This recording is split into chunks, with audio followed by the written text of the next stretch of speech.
Et nous sommes de retour au plateau pour la suite de cette émission. Nous abordons notre troisième sujet. Nous parlons du Sénégal et de l'Union européenne. Un nouveau partenariat en discussion. Les ambassadeurs de l'Union européenne et les autorités du Sénégal sont en concertation. Ils se sont rencontrés ce mardi à l'occasion du dialogue de partenariat annuel entre le Sénégal et l'Union européenne. Le premier, depuis l'arrivée au pouvoir de Bassirou Diomaye Faye, des questions d'immigration, de diplomatie, d'économie, d'investissement, surtout au menu de cette rencontre. Le Sénégal veut négocier un partenariat gagnant-gagnant avec l'Union européenne, qui est son premier investisseur au plan économique. L'Union européenne, donc un partenaire de taille à ne pas négliger, mais le Sénégal veut revoir comment négocier ces accords pour qu'ils soient profitables également pour les populations sénégalaises. Pasteur.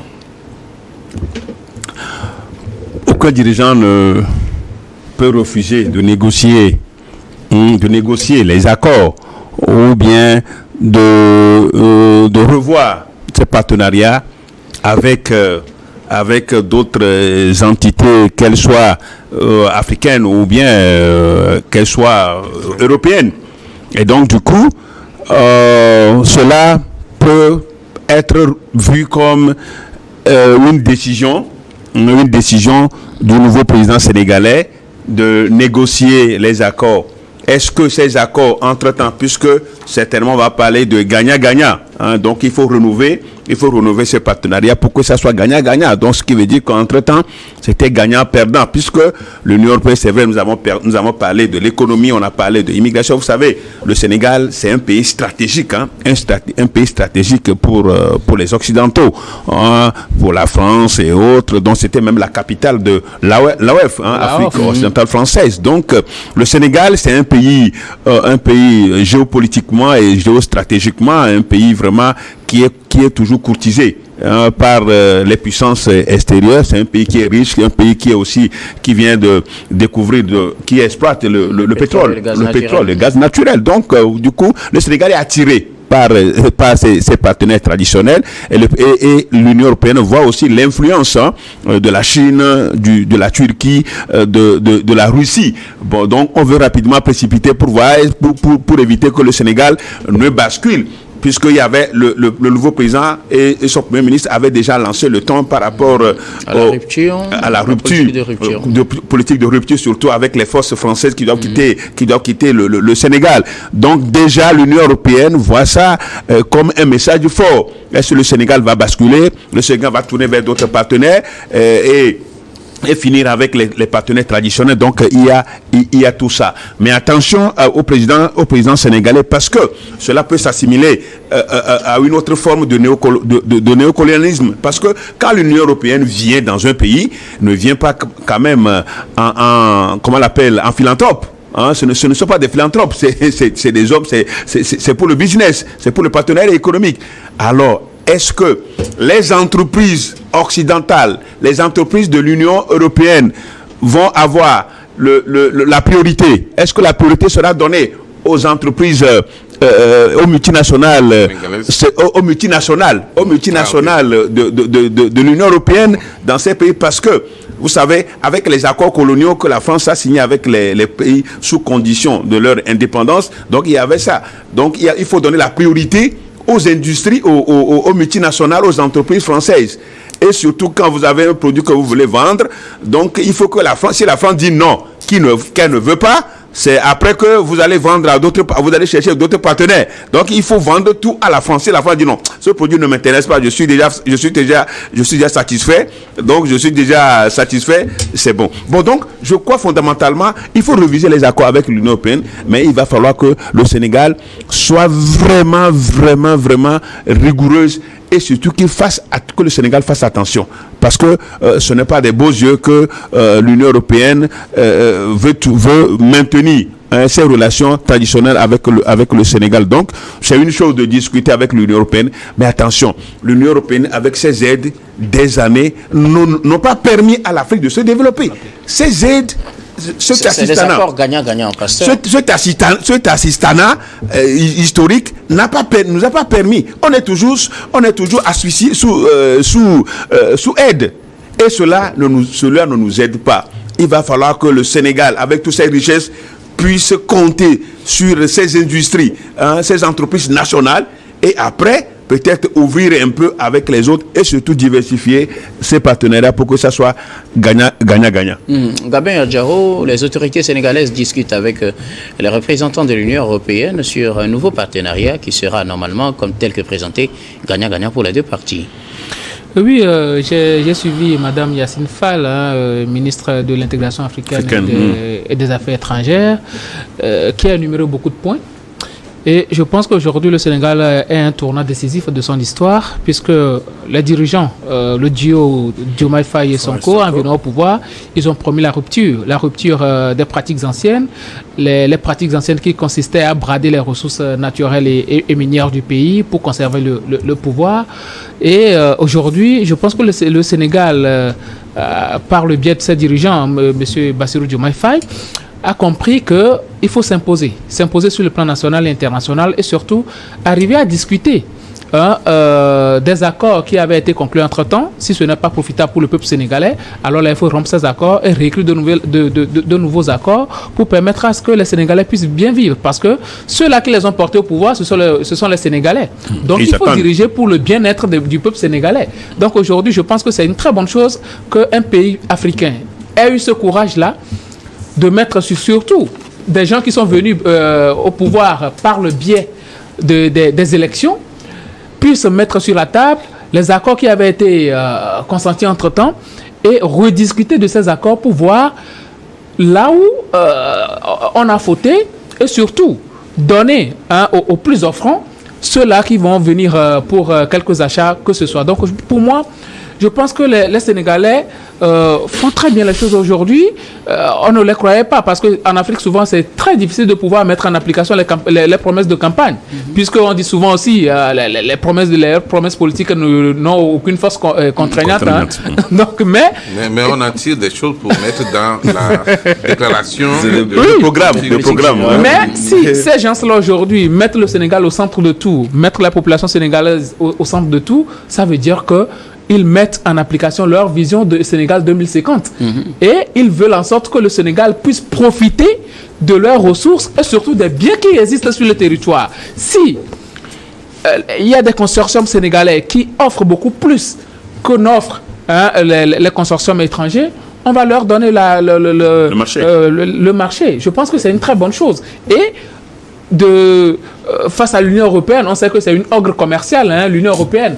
Mais arriver à discuter avec ces gens-là et tirer gain de cause, je pense que Bassirou Diomaye Faye et Ousmane Sonko et tout leur gouvernement sont très bien outillés pour le faire, d'autant plus qu'ils se sentent investis d'une certaine légitimité, parce que portés à la tête de ce pays-là par un peuple digne, un peuple qui les a soutenus de bout en bout, même en prison, ils les ont soutenus. Donc aujourd'hui, ils n'ont pas ils n'ont pas droit à l'erreur. Ils n'ont pas droit à l'erreur, ils n'ont pas droit à l'échec. Ils doivent réussir pour ce peuple-là, pour ce peuple magnifique qui les a accompagnés. Et je pense qu'aujourd'hui, les Sénégalais vont les porter. Mais comme l'a dit le pasteur, il faut être très, très, très vigilant face à ces gens-là pour ne pas se faire rouler dans les farines. Merci beaucoup à vous, Gabin Adjaro. Alors, Emmanuel Vivien Tomi, un partenariat gagnant-gagnant, c'est ce que veut le Sénégal en discutant avec l'Union européenne pour cette nouvelle étape du partenariat entre l'Union européenne et le Sénégal, étape annuelle, puisque ces discussions se font normalement chaque année, et c'est la première pour cette année avec le nouveau président Bassirou Diomaye Faye. Oui, j'aimerais bien tirer quelque chose qui s'est passé au Togo avant l'indépendance. C'est que le président Sylvanus Olympio, en principe le Togo devrait avoir son indépendance le 27 avril 1958. Il avait demandé 2 ans pour que les Togolais puissent payer leurs dettes et revoir les accords avant même la proclamation de l'indépendance. C'est ce qui a fait que, au moment où le Togo accédait à l'indépendance le 27 avril 1960, le Togo ne devait rien à la France, même pas 5 francs. Et c'est important que dans le système politique de tout pays, qu'on puisse d'abord penser aux intérêts du peuple, revoir les accords, parce que quand vous prenez la gestion d'un pays et vous laissez les accords sans les améliorer ou faire des réformes, ce n'est pas à votre avantage, ce n'est pas à l'avantage du peuple, puisque vous aurez à rendre compte après. Donc c'est juste une formalité, c'est une rencontre ordinaire. Ça n'a rien de nouveau, sauf que c'est la première fois que cette discussion a eu lieu après la prise de pouvoir du duo Diomaye Faye et puis Sonko. Et c'est justement ça qui fait l'intérêt, puisqu'en arrivant au pouvoir, ils ont annoncé faire une politique de rupture. Voilà. Serait-ce réellement l'occasion de nous prouver que c'est la politique de rupture, ou bien ils vont faire la même chose qu'ils reprochaient à Macky Sall? Vous avez, en politique, quand vous êtes en train de faire la campagne, vous annoncez beaucoup de choses pour des fois répondre aux aspirations de la population. Et quand vous venez au pouvoir, vous faites face à certaines réalités. Comme par exemple, c'est pas tout ce que vous avez dit dans votre discours ou dans votre campagne qui est réalisable. Rupture, oui, mais c'est un trop gros mot. Il ne peut pas avoir de rupture. Il peut y avoir des réformes. La rupture ne sera pas brutale. Et voilà, il y aura des réformes, mais il faut quand même couper avec certaines façons de faire. Il faut revoir les accords sécuritaires, les accords économiques, voir où est-ce que l'État sénégalais gagne, où est-ce que l'État sénégalais perd. Pourquoi les citoyens sénégalais doivent être désavantagés par rapport à certains citoyens. Quand on prend les zones franches ou bien les zones d'industrie libre dans plusieurs pays d'Afrique, on négocie et on accepte des taux, on laisse carrément certains étrangers, on les exempte de certaines taxes et autres là, mais au même moment, les citoyens ou les concitoyens sont sous le poids de sont harcelés. Donc, ça n'a pas de sens. Quand vous prenez fraîchement la direction d'un pays, vous devez revoir pratiquement les accords, relire, mettre des experts et voir qu'est-ce que vous pouvez mettre qui sera votre encre indélébile pour faire avancer le pays.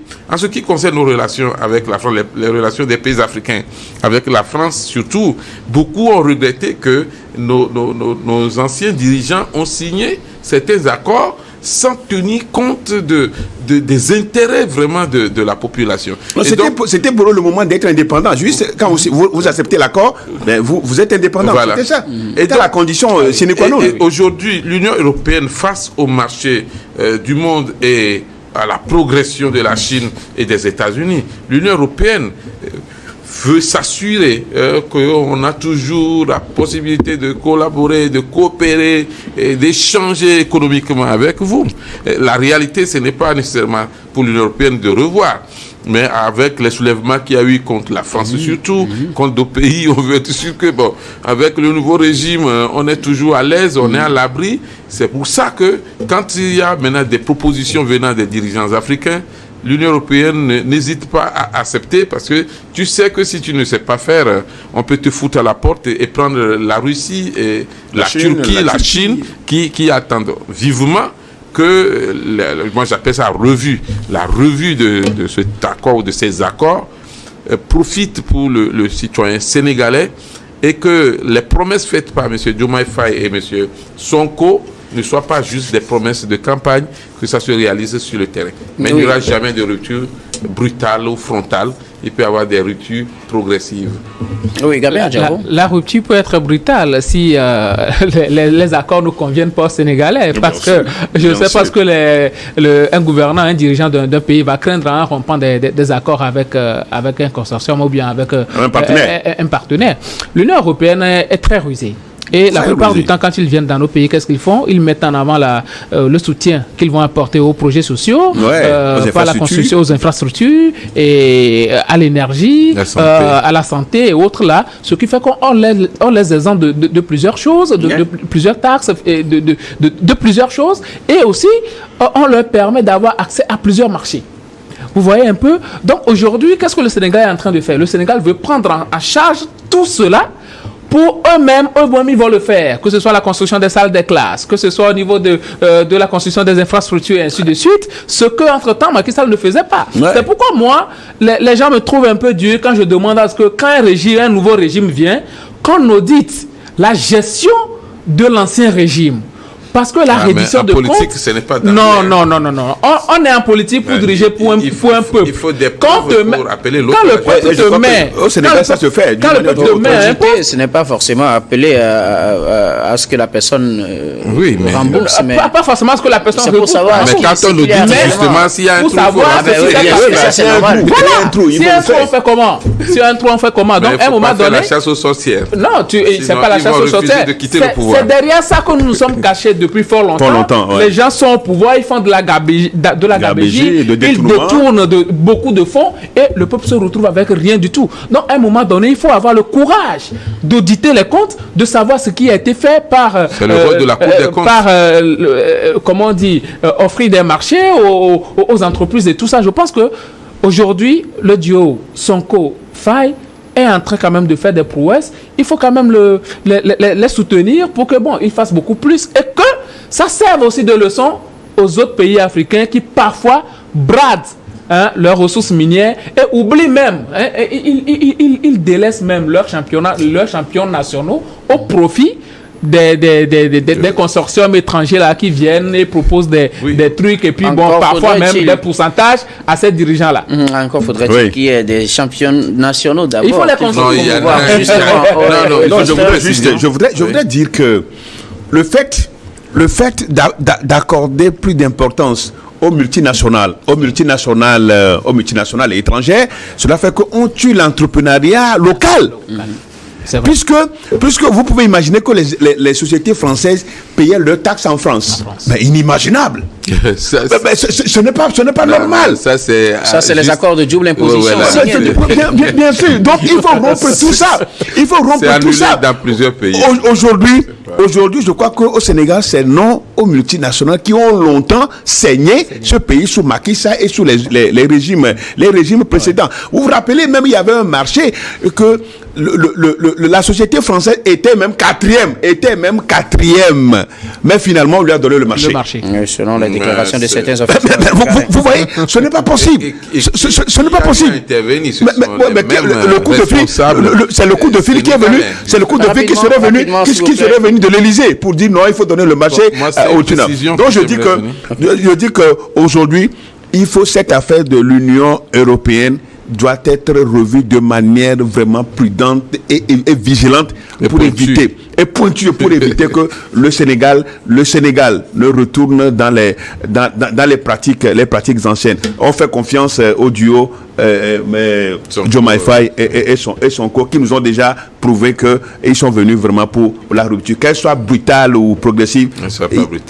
Qu'elle soit brutale si les Sénégalais ne trouvent pas d'intérêt. Merci beaucoup. Juste préciser que en fait c'est une rencontre ordinaire qui se passe dans plusieurs pays. Je prends le cas du Togo, il y a au moins 2 rencontres chaque année.